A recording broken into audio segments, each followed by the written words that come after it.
So as you can probably tell behind me, day one of IBC is over.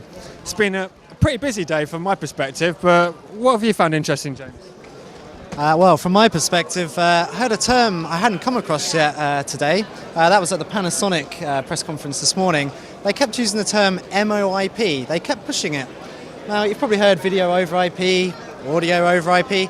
M over IP is a combination. They're pushing that as the term now that video and audio are together. And it kind of fits in with what we've been hearing recently throughout the industry, you know, all this collaboration. Just to add to that, actually, I think that's quite kind of poignant to this show, where it seems like suddenly the technology is less of an issue. It's more about what people are doing with that technology. Certainly, it seems like audio and video lines have been blurred in that sense. It's about the end result and about how we get there. Esports is being heavily pushed at this show. So much so having been purchased by Grass Valley earlier this year, the old Sam booth is now the Grass Valley booth.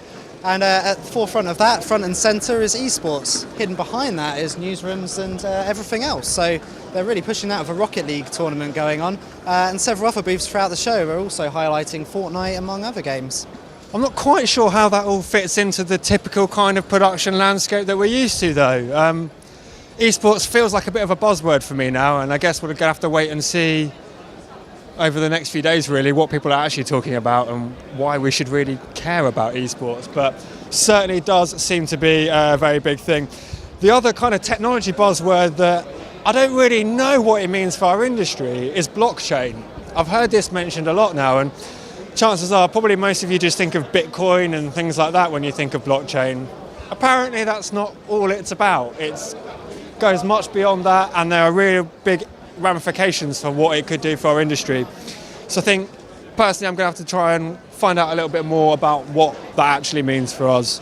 However, I did find a particularly interesting demonstration in the Future Zone from White Light and Disguise. They sort of have been doing a virtualised / real life set using LEDs instead of green screens. To be perfectly honest, if you're around at IBC, just go and check it out. It really does change kind of the paradigm of how you would think about virtualised newsrooms, virtualised studios.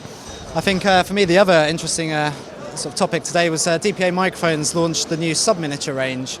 So whereas their previous miniature capsules were 5mm, this takes it down to 3mm, and the presenters were using them on stage, and they were, well, I didn't notice them until they pointed them out. Invisible.